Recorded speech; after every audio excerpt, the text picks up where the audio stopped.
You ever notice how life has a strange way of whispering to certain people? Not loudly, not dramatically, just enough to make them pause, enough to make them feel like someone is trying to get their attention. Most people shrug it off, blame it on coincidence, or pretend they didn't feel that pull in their chest. But a few, a very few, they sense it. They feel chosen, even if they don't admit it. They feel watched, guided, nudged towards something bigger than their routine little world. And that's what's happening right now. This moment isn't random. This message isn't an accident. It doesn't land in just anyone's hands.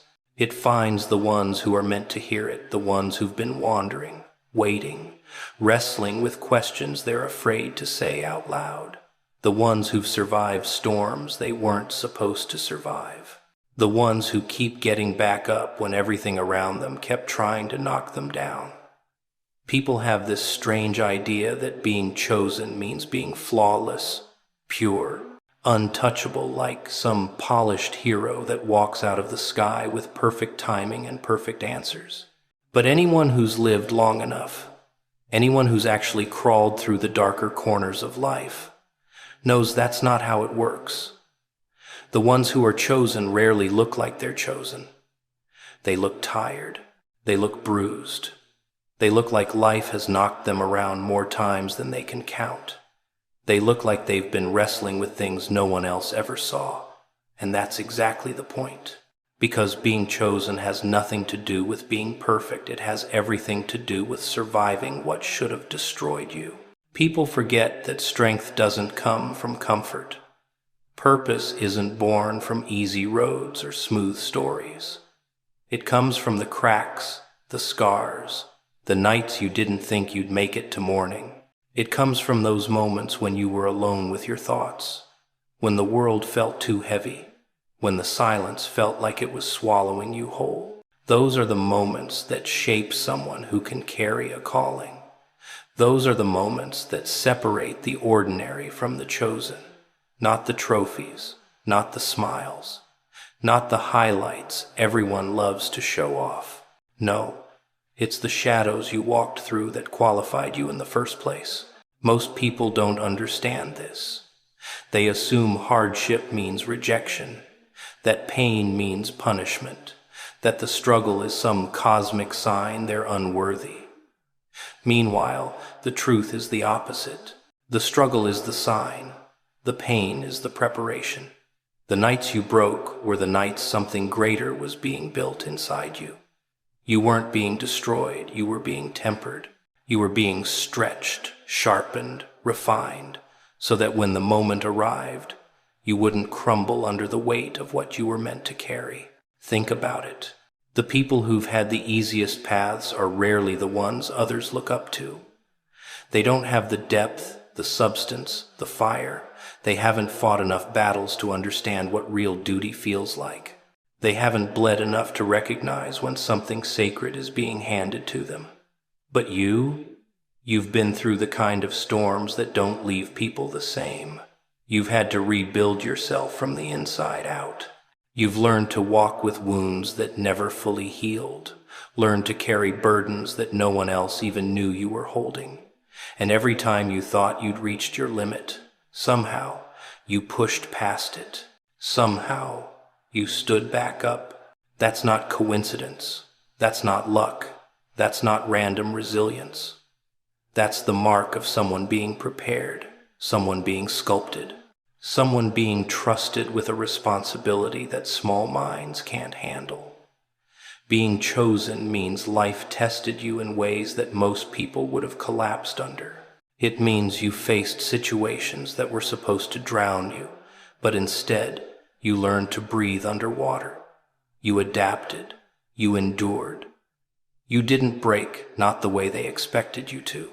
And deep down, I think you've always known that. You've always felt like you were carrying something heavier than everyone else, like you were seeing things others were blind to, like your heart responded to the world differently. You weren't meant to fit in. You weren't meant to walk the same path as everyone else. You were meant to be shaped by fire so you could handle what others couldn't.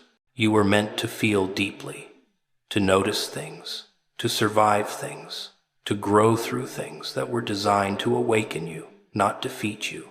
People love to judge the scars of the chosen because they don't understand them. They think scars mean failure, when scars actually mean survival. They think wounds make you weak, when wounds are proof that you showed up to a battle most people would have run from. They think your past disqualifies you, when in reality, your past is the evidence of your endurance, your capacity, your strength. It's the resume life built for you. It's the proof that you can handle more than the average person, that you can carry weight others would drop. Being chosen is messy, it's painful, it's demanding, but it's also unmistakable. It's not about perfection, it's about resilience, endurance, the stubborn refusal to stay down. It's about the way you keep going when logic says you shouldn't. It's about the strange force that kept pushing you forward even when you were exhausted, defeated, or certain you had nothing left to give. Because the truth is simple. If you weren't chosen, you wouldn't have survived half of what you've survived. You wouldn't have the instincts you have. You wouldn't feel that pull inside your chest every time life shifts. You wouldn't be here, listening to something that was meant to find you, meant to remind you who you are. People spend so much time blaming themselves for the chaos in their lives that they never stop to consider the possibility that the chaos wasn't meant to punish them at all. They look at their disappointments, their heartbreaks, their setbacks, and they think, what did I do wrong? Why is this happening to me?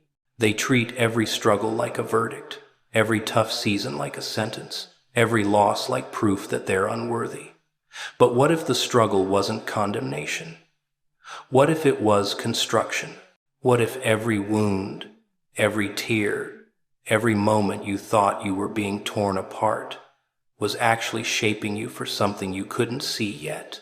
People forget that growth never feels like growth while you're in it. It feels like pain, confusion, frustration, betrayal. It feels like being pushed to the edge of your limits, like being stretched in directions you didn't consent to. But preparation never feels gentle. Life doesn't ask whether you're ready, it makes you ready. It takes away the crutches, the illusions, the fake stability you were clinging to. It forces you to rely on strength you didn't know you had. And when you look back, you realize those moments you thought were punishment were actually the very moments that built your character, sharpened your instincts, and strengthened your spirit. You weren't being broken, you were being trained. Every setback you faced was lifting something out of you. Fear, insecurity, dependence, hesitation. Every closed door was redirecting you towards something better, something aligned, something meant for you. But because the process felt violent, you misread it. You thought the universe was against you, when in reality, it was removing the things that weren't strong enough to stay with you on the next part of your journey. It wasn't punishment. It was preparation disguised as discomfort. People think preparation should feel motivating, inspiring, gentle like some calm montage with uplifting music playing in the background. But real preparation is gritty. It's raw. It strips away illusions. It forces you to face the parts of yourself you'd rather ignore. It demands honesty, discipline, humility. It exposes what you need to fix, what you need to heal, what you need to strengthen. And most people run from that. They run because they don't understand the purpose hidden inside the pain. They run because they can't see the destination yet, so the journey feels cruel. But look back at the hardest moments of your life. Look at the nights that shattered you, the days that drained you, the losses that left you questioning everything. Those weren't random. They weren't meaningless. They were molding you. They were giving you depth, awareness, resilience.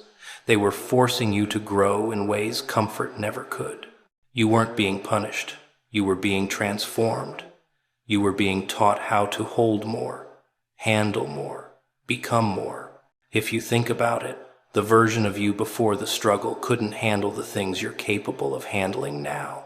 That earlier version didn't have the strength, the clarity, the boundaries, the intuition. You learned those things the hard way because the hard way is the only way that sticks. Comfort teaches nothing. Ease builds nothing. Only pressure creates change. Only resistance builds muscle. Only fire refines metal. And maybe you've noticed this yourself, how the things that once frightened you barely bother you now. How the problems that used to overwhelm you now feel manageable. How the situations that used to break you no longer stand a chance. That didn't happen by accident. That's preparation. That's the hidden curriculum of pain. That's the proof that what you went through wasn't meant to crush you. It was meant to strengthen what needed to survive what's coming next. People think unanswered prayers mean rejection. But sometimes the silence is just timing. Sometimes the delay is development. Sometimes the thing you didn't get was the thing that would have destroyed you. And sometimes the reason life pushed you through the mud was because the person you needed to become couldn't be built any other way. Every tear you shed, every battle you fought, every moment you stood alone, those weren't punishments. They were reinforcement. They were shaping the chosen into the capable. They were building a version of you that could carry the weight of something you haven't yet seen. And maybe you're only now realizing that those storms weren't sent to stop you. They were sent to prepare the exact qualities you'd need for the next chapter that's finally making its way toward you. Most people walk through life begging for signs, praying for clarity, asking for direction. Yet when the signs show up, they dismiss them as coincidences. They pretend the nudge wasn't meant for them. The whisper wasn't loud enough. The discomfort wasn't a message. They look straight at the very thing they asked for and say, "No, that can't be it." Funny, isn't it? People want answers, but only if the answers look pleasant, polished, convenient. They don't realize that the most important signs rarely arrive dressed in comfort. They come wrapped in chaos. They come disguised as endings. They come through people leaving, plans collapsing, opportunities disappearing. But because the sign feels like loss, they ignore it. They don't understand that the universe rarely speaks in soft tones. It speaks in disruption. Think back to every moment that felt like a sudden shift, a strange pull, a quiet heaviness, an unexplained urge to walk away from something. That was a sign. That was direction. That was a message tailored for you. But life has a wicked sense of humor. It delivers clarity through confusion, alignment through agitation, truth through discomfort. And most people resist it, clinging to situations they've outgrown because familiarity feels safer than evolution. They don't realize that when something inside them starts to feel off, it's because that thing is no longer meant to hold a place in their next chapter. But instead of moving, they tighten their grip. They fight the very signs they once begged for. The truth is, signs rarely shout. They whisper, they nudge. They disturb your peace just enough to get your attention. A conversation that doesn't sit right. A relationship that drains instead of adds. A sudden shift in your energy when you walk into certain places. A dream that won't leave your mind. A heavy feeling when you're on the wrong path. These are not random sensations. These are instructions. But people silence their intuition the moment it interrupts their comfort. They ignore the signs because they don't want to accept what the signs demand a change. A release, a pivot, a step into uncertainty. But here's the twist. The signs don't go away just because you pretend not to see them. They get louder. They escalate. A quiet nudge turns into a restless mind. A restless mind turns into friction. Friction turns into chaos. And when you still don't listen, chaos turns into a collapse big enough to force you out of what you refuse to walk away from on your own. People call it bad luck. They call it everything falling apart. They don't realize it's just the sign they ignored, returning with a stronger tone. Discomfort is life's megaphone. When the whisper doesn't work, the world starts shaking things loose. And the funny part? Once you finally move, once you finally follow that sign you resisted, you look back and laugh at how obvious it was. You realize the red flags weren't subtle. The warnings weren't small. The misalignment was glaring. But you weren't ready to accept the truth behind them. You weren't ready to let go, step forward, or outgrow what felt safe. Growth always feels threatening when you first face it. The sign wasn't the problem. Your attachment was. Signs don't always lead you where you want to go, but they always lead you where you need to go. Sometimes they lead you away from people you love because those people were stunting you. Sometimes they lead you out of environments that were poisoning your potential. Sometimes they push you into isolation so you can heal without distraction. Sometimes they shove you into opportunities you would have been too afraid to chase on your own. And sometimes they break everything familiar so you can finally build something real. Every sign you've ever ignored is a reminder that you already know more than you admit. You already feel the truth long before you say it out loud. Your intuition sees the ending before your heart accepts it. Your spirit senses misalignment before your mind understands it. And life keeps sending you signs until you finally trust what you've always known. People love to pretend signs are complicated, mystical, impossible to understand. But deep down, they know. You know. You've always known. Every time you felt that strange pull, that sudden discomfort, that unexplainable clarity, you weren't imagining it. You were being guided. You were being warned. You were being prepared. The signs weren't confusing. You were just afraid of where they were leading. And maybe that's the real trick of it all. The signs didn't change. You did. The moment you stopped fighting them, the moment you stopped denying your intuition, the moment you stopped calling your clarity overthinking, everything started to make sense. You realized the signs weren't meant to punish or scare you. They were meant to reroute you toward the path you kept drifting away from. They were the invisible hand turning you back toward the direction you were always meant to walk. People spend so much time pretending they're fine, pretending they don't see the cracks forming right underneath their feet. They walk around acting like life owes them a warning siren, a flashing billboard, a dramatic announcement before something collapses. But life isn't that courteous. It doesn't send invitations. It sends pressure. It sends tension. It sends a slow ache that grows louder each day until it becomes impossible to ignore.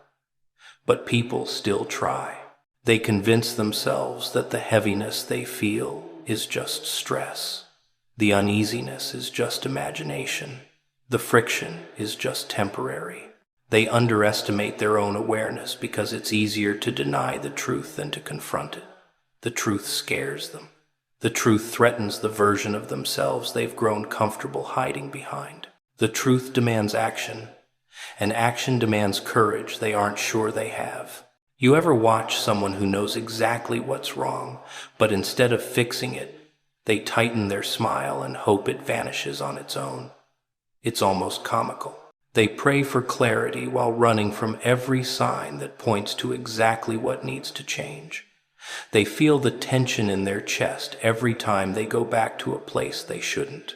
They feel their mood drop whenever they talk to someone who drains them. They feel the exhaustion of forcing themselves into spaces they've outgrown. Yet they stay. They cling. They pretend. Because pretending buys them time, even though that time is costing them everything. People don't fear the unknown as much as they fear losing what's familiar, even if the familiar is slowly destroying them. But life has a clever way of pushing you when you refuse to move. It starts with a whisper, an odd moment that feels off, a conversation that stings a little too deep, a sudden shift in energy you can't explain. If you ignore it, the whisper becomes pressure. Little inconveniences pile up. The things that once felt easy become heavy. You wake up tired even after sleeping. You feel out of place in rooms you used to feel at home in. But people tell themselves it's just a rough phase. They don't see the pattern forming, the message tightening around them like a rope pulling them toward the next phase. And when they still refuse to listen, life laughs and decides to make the lesson louder. A relationship ends out of nowhere. A plan falls apart. A door closes so abruptly you don't even have the chance to react. People call it bad timing. They call it misfortune. They never realize it's just life stepping in because they wouldn't step up. When you ignore your internal signals, life creates external ones. When you reject small warnings, you invite bigger ones. When you cling to something past its expiration, life has no choice but to tear it away. What makes it all so amusing is that deep down, they knew it was coming. You can always sense the shift long before the collapse. You feel the distance forming in relationships. You feel the dullness settling in your routines. You feel your soul shrinking in environments that no longer fit who you're becoming. You feel it, but you pretend you don't, because acknowledging it means admitting you've overstayed, admitting you're no longer aligned, admitting you're meant for something else, something bigger, something scarier. People love comfort even when it suffocates them. They choose the illusion of stability over the reality of growth. They'd rather stay stagnant than take a step that risks shaking their world. But life doesn't reward fear. It rewards movement. It rewards honesty. It rewards the brave act of walking away from what no longer matches your becoming. Those who listen to their inner signals move into new seasons with clarity. Those who don't, they get dragged into those seasons, kicking and screaming. But the amusing part? Once they finally break free, once they finally look back at what they held on to so desperately, they laugh. They see the warning signs were everywhere. They see the cracks they ignored. They see the moments that begged them to leave. They see the tension wasn't random, it was guidance. They realize the heaviness they kept trying to escape wasn't punishment. It was pressure pushing them toward alignment. Everything that felt like falling apart was actually falling into place, but they couldn't see it because they were too busy holding on to what was already slipping away. Life doesn't send warnings to scare you. It sends them to shape you, to redirect you, to remind you that you are evolving, and your surroundings must evolve with you. The tension you feel is not failure. It's transformation. It's the signal that you're outgrowing the chapter you're still trying to fit into. It's the universe nudging you toward the version of yourself you've been avoiding. And ignoring that tension doesn't save you from the shift. It only delays it while making the impact harder when it finally arrives. People spend their whole lives waiting for someone else to validate what they already know deep inside. They crave an outside voice to confirm their doubts, their suspicions, their fears, their hopes. It's almost funny how people will ignore their own instincts, their own observations, just because they want someone else to tell them it's real. They don't trust their own mind until the world nods in agreement. They don't believe what their heart whispers until someone else repeats it louder. And because of that hesitation, that constant need for confirmation, they miss the truth that was staring at them the entire time. You ever notice how the signs always appear long before the realization does? Someone's tone shifts. Their energy grows colder. Their presence becomes inconsistent. A door that used to open freely now creaks as if it resents being touched. Nothing drastic, nothing dramatic, just subtle changes that your instincts pick up instantly. But instead of trusting those signals, people try to reason them away. They say, maybe I'm overthinking, or maybe it's just stress, or the classic, maybe it's nothing. Funny how the brain tries so hard to silence the one voice designed to protect it. Instincts are the first alarm system, but people treat them like background noise. They want logic, evidence, something they can hold in their hands and say, look, now I have a reason. But life doesn't always gift you clues wrapped neatly in ribbons. Sometimes the warning comes in the form of discomfort. Sometimes the truth arrives as a feeling you can't explain, and if you ignore it, that ignored whisper turns into a scream later. But by then, the damage is already done. There's a strange beauty in watching people act surprised by outcomes they saw coming from miles away. They act shocked when betrayal hits, when a relationship collapses, when a friend suddenly switches sides. But the signs were there. The inconsistencies were there. The discomfort was there. They just chose to blindfold themselves because facing the truth feels like confrontation, and confrontation feels like chaos, and chaos terrifies them. They'd rather protect their illusion than accept their reality. But here's where it gets interesting. That inner voice people keep silencing. It never stops observing. It watches quietly. It remembers details the conscious mind tries to forget. It tracks patterns.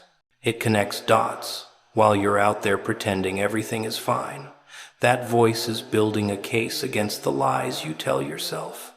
And eventually, it presents you with a truth so clear, so undeniable, that you can't run anymore. You're forced to face what you already knew, long before you were willing to admit it. People think intuition is mystical. It's not. It's survival. It's the result of every experience you've ever had, piecing itself together to protect you from repeating the cycles that hurt you. It notices micro-expressions, tone shifts, behavioral changes, emotional energy. It gathers data the logical mind is too slow or too scared to process. And when it whispers, it's not guessing. It's warning you based on everything you've ever survived. But the real comedy lies in how people treat their intuition like an inconvenience. They silence it because it disrupts their fantasies. They bury it because it threatens the comfort they cling to. They drown it out with excuses because believing the truth would force them to make a move they aren't ready for. And so they pretend. They play dumb. They label their instincts as paranoia. But deep down, they know. They always know. There's a moment, though a turning point, when the truth becomes louder than the lies. When the discomfort grows heavier than the excuses, when the energy shifts so drastically that even denial can't hold it back, that's when people finally admit what they sensed all along. They say, I should have trusted my gut. They say, something felt off. They say, I knew this was coming. And they're right. They did know. But knowing and acting are two different things. That's the tragedy. Not that they didn't see the truth, but that they saw it and refused to believe themselves. They needed life to slap them awake. They needed confirmation in the form of chaos. And chaos never arrives gently. When you ignore your instincts, the universe sends consequences to prove to you what you tried so hard to deny. That's not punishment, it's correction. It's life pulling you back into alignment after you wandered too far from your own wisdom. And once you start trusting yourself, everything changes. You stop tolerating energies that drain you. You stop entertaining people who don't match your sincerity. You stop allowing your fear of losing something to override your need to protect your peace. You move sharper, quieter, wiser. You stop needing signs from the outside because you finally realized the strongest signal was coming from within you the entire time. There's something fascinating about watching people walk straight into consequences they were warned about 100 times. Not because they're blind, but because they pretend the danger isn't real until it finally decides to introduce itself. And that's the thing about signs. They don't disappear just because you ignore them. They wait, patiently, quietly. And the moment you think you've escaped the truth, it steps right in front of you like it never left. Every ignored warning carries a cost. People like to believe life hands out gentle reminders, second chances, reversible outcomes. But it doesn't. Life isn't some polite teacher who repeats instructions until you finally pay attention. It gives you signals. It gives you tension. It gives you discomfort, and if you still turn away, it gives you consequences. The kind that don't politely knock on your door. The kind that kick it down. You can always tell who ignored the signs. They're the ones who look shocked when everything collapses. They stand there, eyes wide, asking, "How did this happen?" As if the universe didn't whisper in their ear months ago. As if their intuition didn't scream. As if the tension in their chest wasn't real. But denial is a warm blanket, isn't it? It keeps you comfortable long enough to forget you're freezing underneath. People love avoiding the truth because the truth requires action, and action requires responsibility, and responsibility demands change. Change is messy, unpredictable, uncomfortable. So instead, they cling to the familiar, even when the familiar is slowly damaging them. They convince themselves it's safer to stay where they are. But safety isn't always calm. Sometimes it's a cage. And the longer you stay inside, the smaller the world feels. There's this funny pattern. Life whispers first, then it nudges, then it shoves, then it hits. Not because it hates you, but because it refuses to let you sleepwalk through a lesson meant to shape you. The signs you ignored were never meant to scare you. They were meant to prepare you. But preparation becomes punishment only when you refuse to listen. Think about every time you sensed something was off, every time a person's words didn't match their actions, every time a room's energy shifted, every time your stomach tightened for no visible reason. Those weren't random sensations. That was your inner alarm system trying to save you from a future you weren't built to survive. But instead of listening, you labeled it overthinking. Instead of trusting it, you silenced it. Instead of acting, you waited. And waiting is where most people lose the battle, because the cost of ignoring a warning grows with time. A small whisper becomes a storm. A tiny misalignment becomes a collapse. A subtle discomfort becomes a disaster.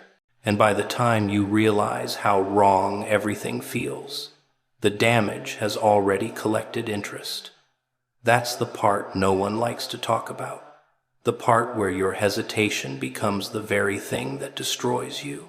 But here's the twist. Every consequence you face isn't random. It's tailored. Designed specifically from the signs you chose to overlook. Life doesn't punish you with strangers. It punishes you with situations you recognize too late. It doesn't blindside you with chaos. It blindsides you with the truth you tried to hide from. And that truth always returns. It waits behind the door of every decision you postponed. People say things like, "I wish I had known," but they did know. They just didn't want to accept it. And that's the difference between the ones who grow and the ones who break. Growth requires honesty, brutal, uncomfortable honesty. The kind that forces you to admit you were wrong, that you stayed too long, that you trusted too much, that you ignored the moment everything inside you told you to run. But there's something powerful about finally understanding this. Something almost liberating. When you realize that every consequence was actually a missed opportunity to act sooner, You begin to treat your instincts differently. You start paying attention. You start questioning inconsistencies. You start protecting your peace like it's the last valuable thing you have, because now you know what happens when you don't. You move differently. You listen faster. You leave quicker. You stop letting fear be the reason you stay stuck. You stop giving people the benefit of the doubt when your soul already collected the evidence. You stop waiting for a disaster to confirm what a whisper already told you. And that's when you finally understand. The signs weren't the threat. The consequences were. The whisper wasn't the danger. Your silence was. You ever notice how the most dangerous traps never look dangerous at all? They look familiar, comfortable, ordinary. They look like the same screen you've been staring at all day, the same thoughts you keep replaying, the same little voice nudging you to close things that make you think. Funny, isn't it? The moment something tries to wake you up, that's when the urge to run gets the strongest. That's when your mind starts negotiating with you, telling you this is nothing, telling you you can come back later. But that's the thing about traps, they don't pull you in with force. They wait for you to walk away on your own. And right now, something is trying to reach you, something you've been ignoring for far too long. And deep down, you feel it. You feel that pressure, that pull, that strange little whisper that says maybe, just maybe. This moment isn't random at all. You ever wonder why people cling so tightly to the idea that they're in control? It's adorable, really. They walk around with this confidence, this certainty, telling themselves, I know what I'm doing. I make my own choices. And maybe that's the funniest part of all, because if they ever stopped to really examine those choices, if they actually traced them back to the source, they'd see something uncomfortable staring right back at them. The truth, the trap, the quiet programming humming underneath every thought they assume is theirs. It doesn't announce itself. It doesn't need to. It operates in silence, beneath your awareness, installing beliefs before you even learn to question them.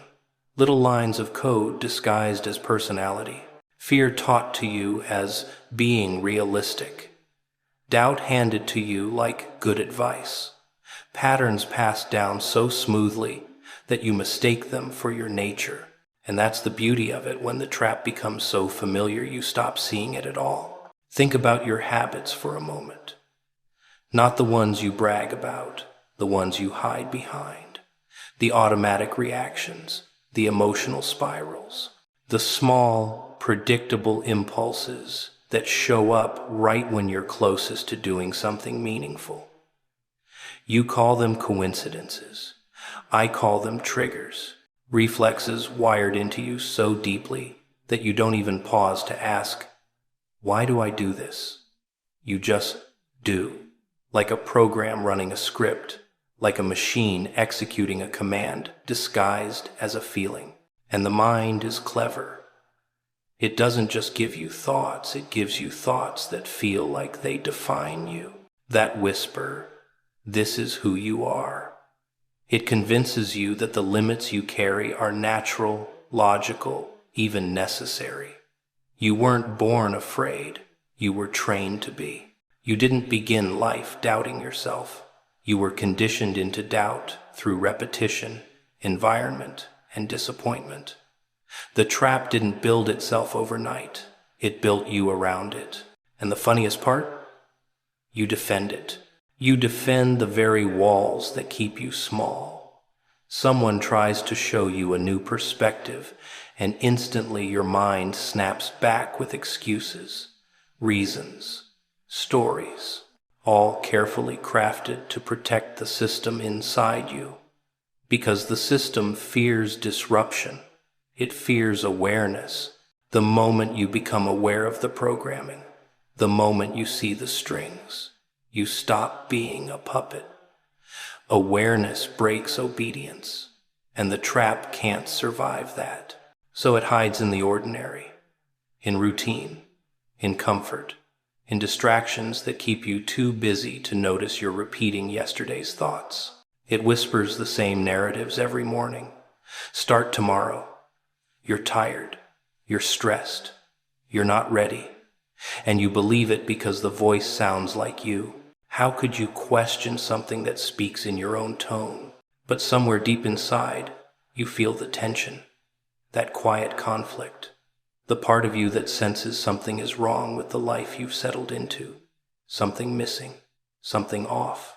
You feel it when you're alone, when everything is silent, when the distractions fade just long enough for the truth to surface. The programming slips, the mask cracks, and for a moment, you see the loop. You see the repetition. You see the pattern you keep reenacting like an actor stuck in a role they didn't choose. And what do? You retreat. You run. You drown the discomfort with noise, with screens, with people who help you forget the truth. Because truth hurts. Truth exposes. Truth pulls you out of the cozy little illusion you've been curling up inside for years. The mind doesn't want truth. The mind wants efficiency. It wants predictability. It wants to run the same script over and over because it knows the outcome. Even if the outcome is misery, that's the trap.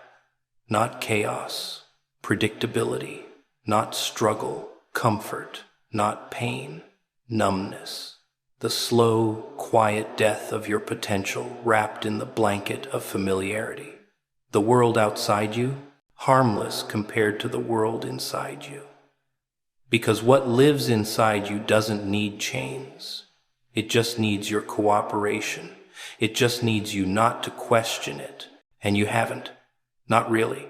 But the fact that you're still listening, still here, still following this line of thought that means something cracked, something slipped, something inside you recognized the truth buried between the words. And once you see the trap, even for a second, the mind can't completely hide it again. You ever notice how the world keeps handing you little toys, little lights, little noises, all timed perfectly to keep your mind busy? It's almost poetic.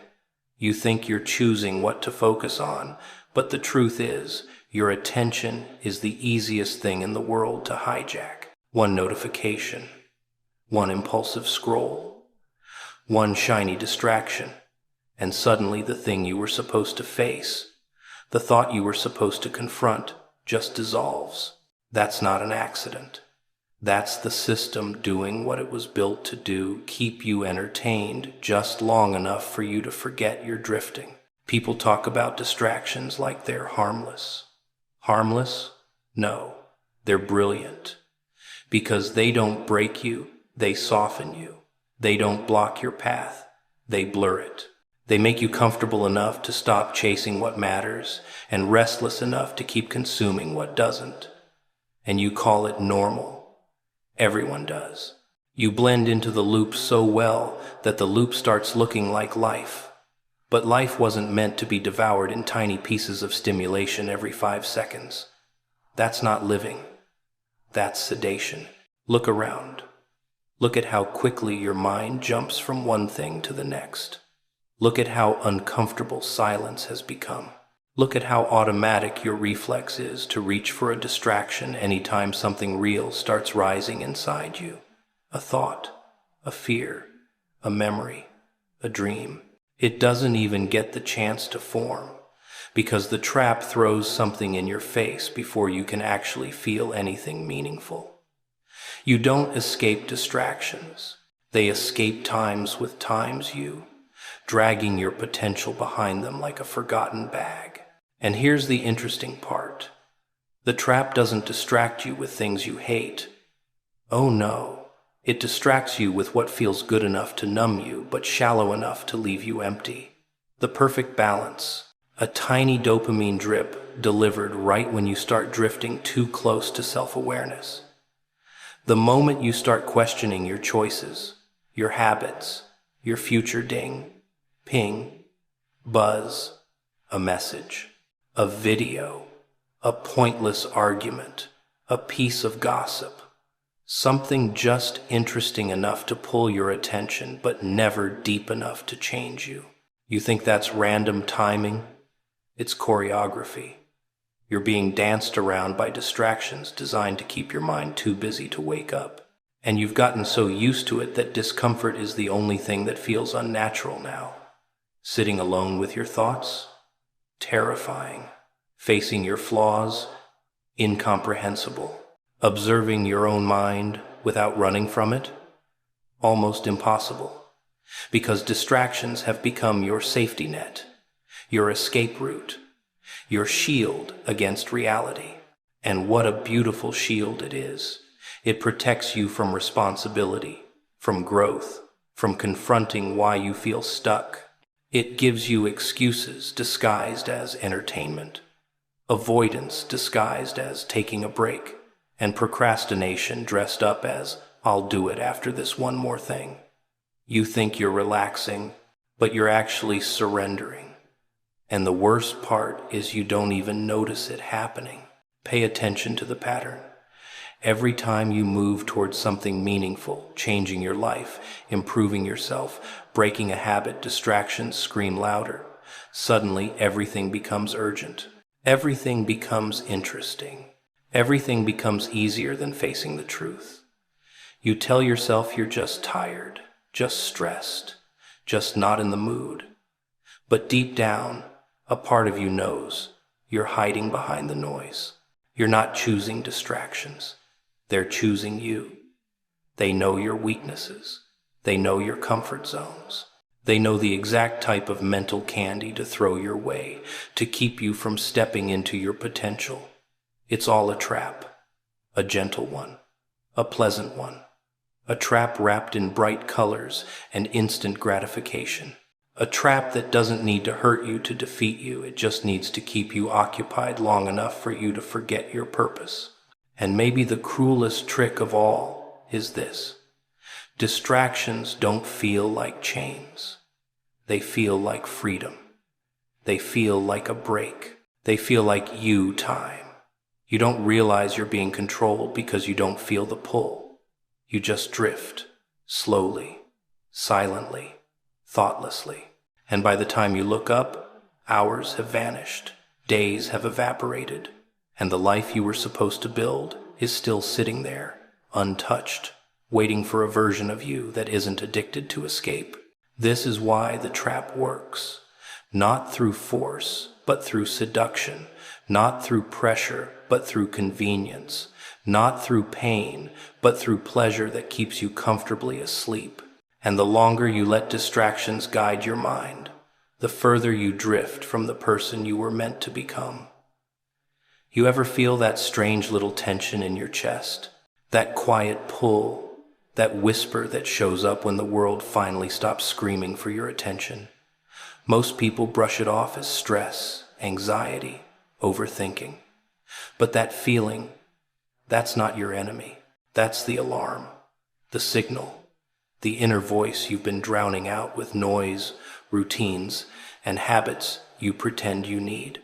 And here's the irony: while you spend your days chasing distractions, that little feeling is the only part of you that's actually trying to save you.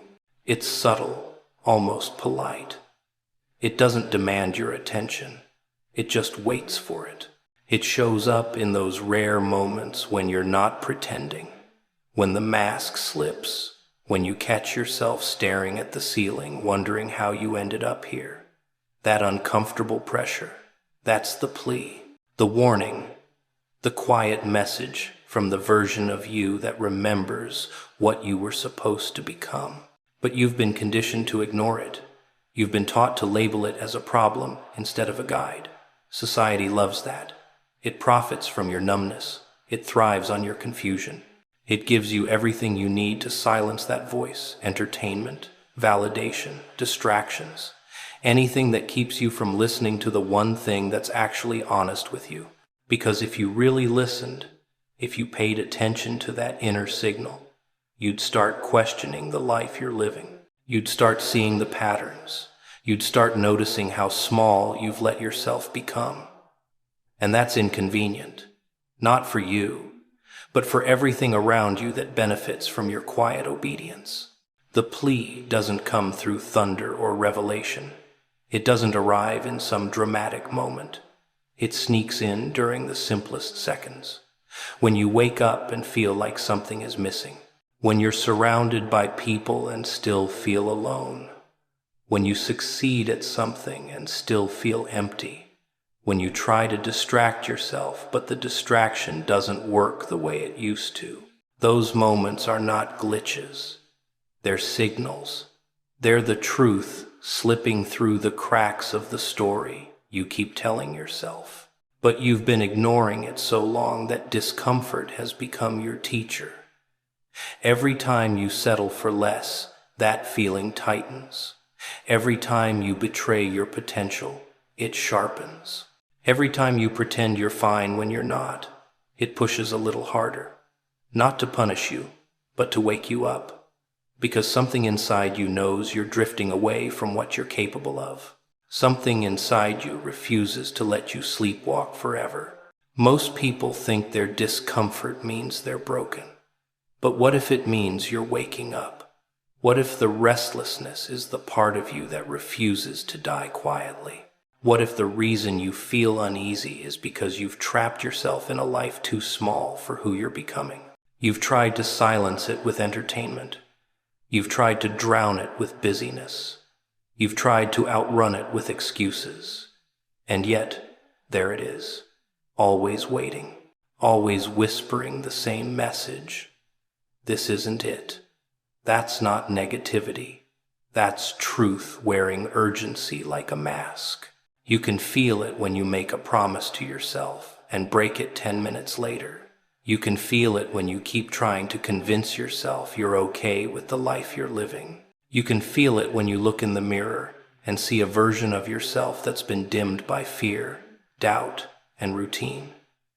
You can feel it every time you settle for the familiar instead of chasing the meaningful.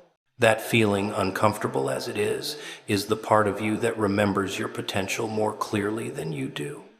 It's the part of you that refuses to give up. It's the last line of defense between the life you have and the life you were meant to build.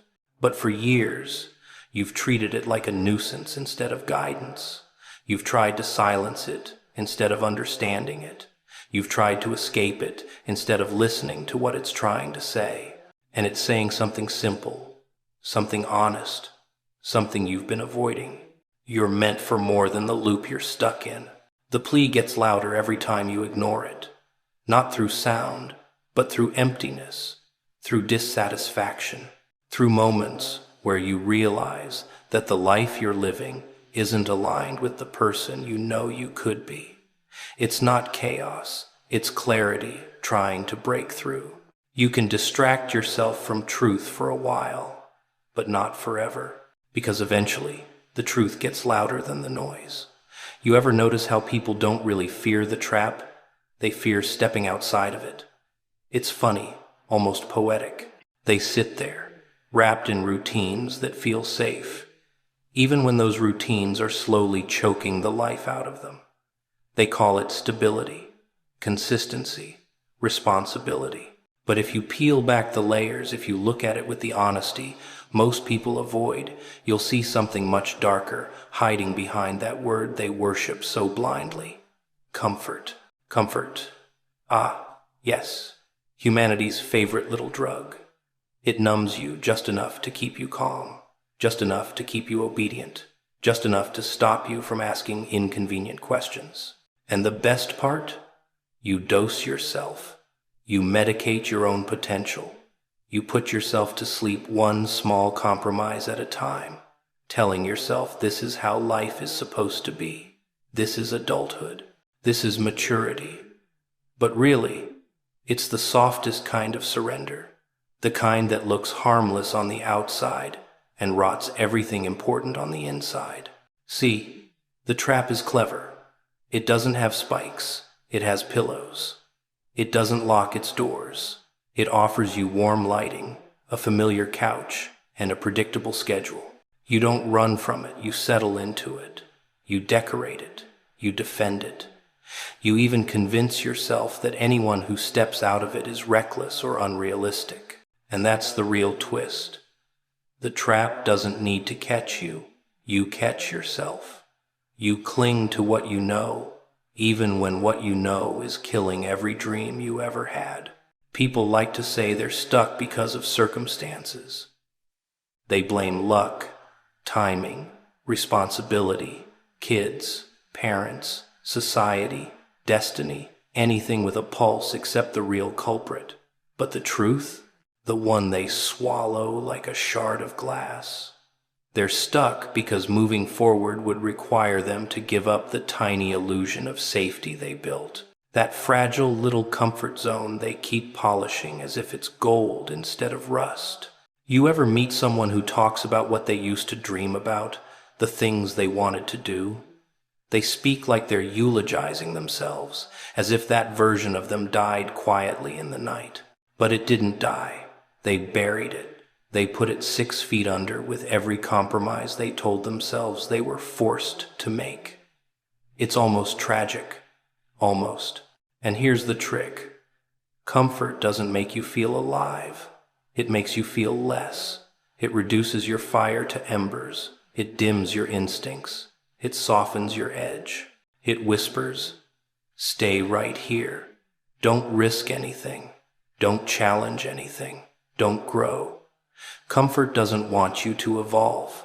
It wants you predictable, manageable, replaceable. People say the system traps you, the world traps you, God tests you. But nothing captures a human being like the slow, dull pleasure of avoiding discomfort. And deep down, way beneath the excuses, you know that. You know that the life you want exists on the other side of pain, uncertainty, effort, embarrassment, risk, all the things you avoid like they're poison. You know the trap isn't a cage, it's a couch. And here's the irony.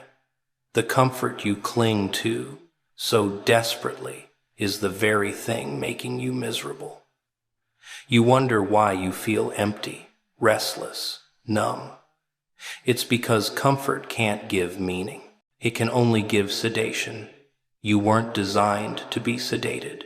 You weren't meant to sleepwalk through your own existence. You were built for friction, for struggle, for breakthroughs. But comfort convinces you that peace is the absence of effort, when in reality, peace only grows in the presence of purpose. People fear losing comfort more than they fear losing themselves. They'll trade their fire to keep their routine. They'll shrink their universe to avoid discomfort.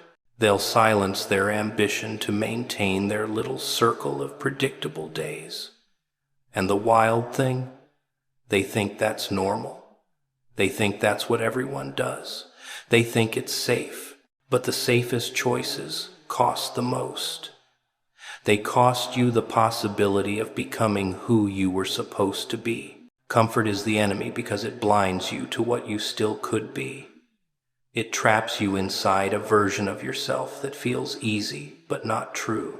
And once you get used to that feeling, once you settle into it, you stop noticing how tight the walls are, how low the ceiling is, how dim the light has become. You adapt. Humans are good at that. Too good. But look at the world, really look at it. Every person who ever broke through, every person who ever rose beyond the limitations around them, every person who ever became something extraordinary, they all did the same thing. They stepped out of comfort and into chaos. They walked straight into the unknown. They chose turbulence over stagnation. They were willing to feel fear rather than feel nothing. And until you make that same choice, the trap stays closed. Not because it's locked, but because you won't move. You ever notice how the most dangerous things in life never announce themselves with a warning label? The real traps don't have alarms or flashing lights. No. They come disguised as perfectly harmless little choices. The kind you tell yourself don't matter. The kind you make on autopilot. The kind you repeat because they feel familiar, soft, easy. The trap works because it doesn't look like a trap. It looks like life. It looks like routine. It looks like everyone else doing the same thing, so you assume it must be fine, normal, safe. That's how it gets you.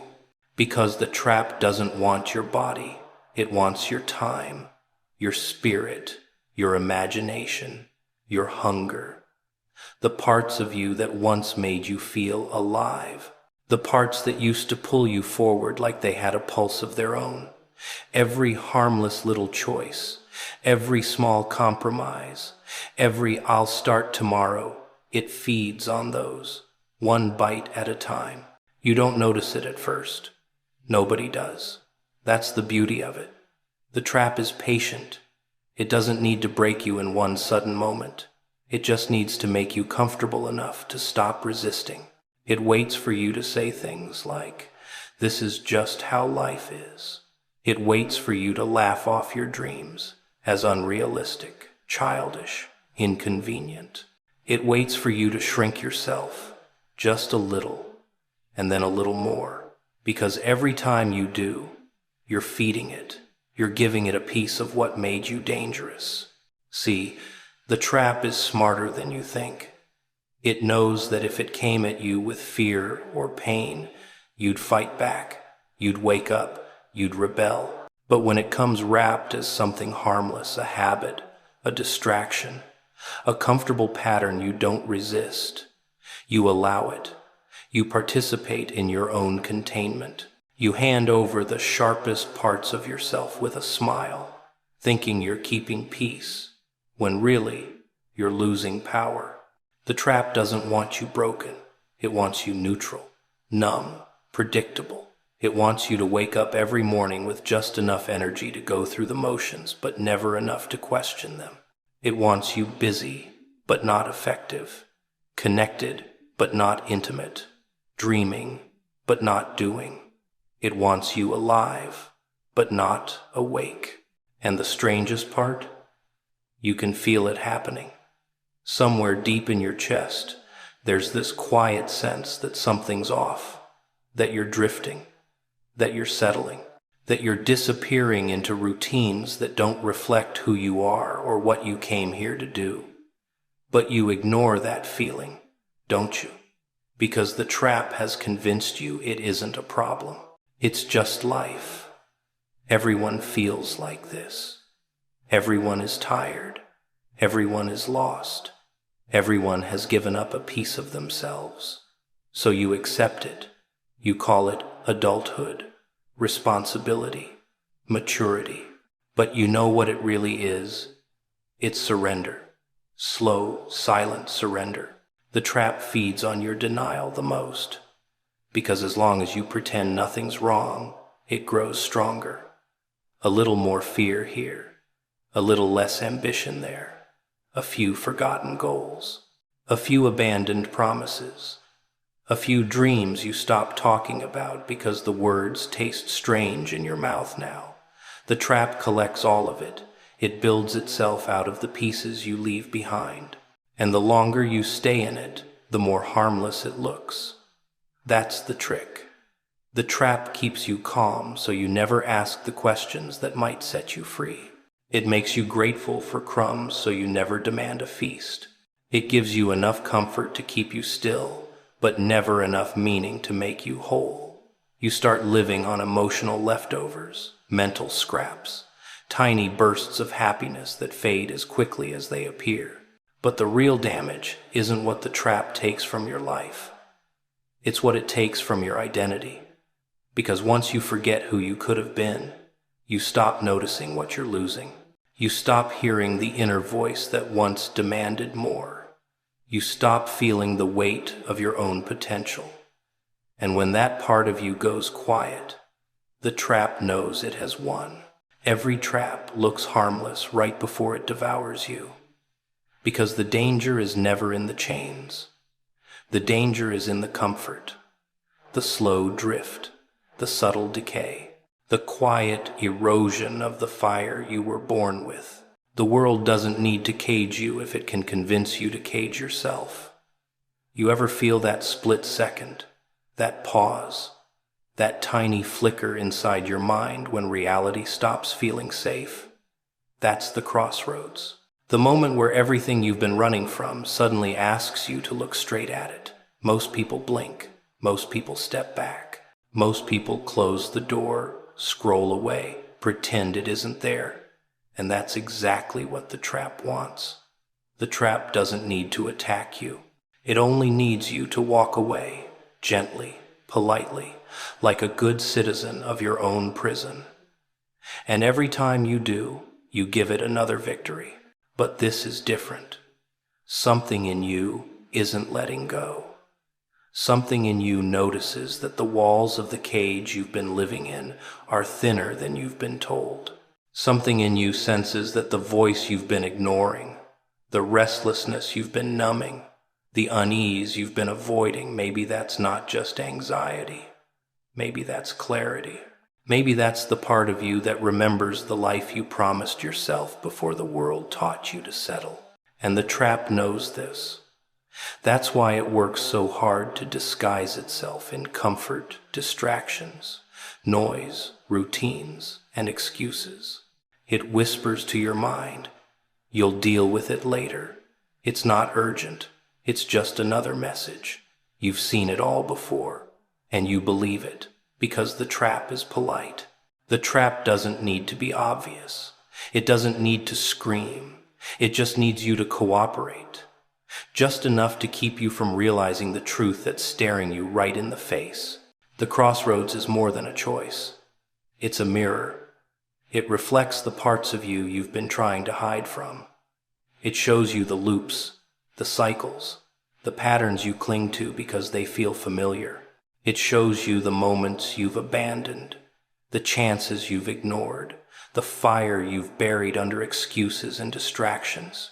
And suddenly you have a decision: step forward into discomfort, into awareness, into risk, or step back into the safety of your habitual numbness. Most people step back. Most people hit close. Most people tell themselves it's okay, it wasn't important, they'll get another chance.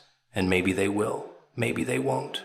But the truth is, the moment that demands your courage only comes once in a while. You can delay it, ignore it, dismiss it. But every delay strengthens the trap. Every dismissal reinforces the loop. And every avoidance makes the cage feel more permanent. And yet, here you are, listening, reading, feeling something tug at the corners of your mind. That tug isn't random. It's not coincidence. It's not luck. It's the exact friction you've been avoiding your whole life. It's the voice of the part of you that refuses to be fooled any longer. It's the part of you that knows the trap isn't out there. It's in here, in your habits, in your fears, in your compromises, in your comfort. It's waiting for you to stop pretending and start seeing. And once you see it, you can't unsee it. That's what scares people more than the trap itself.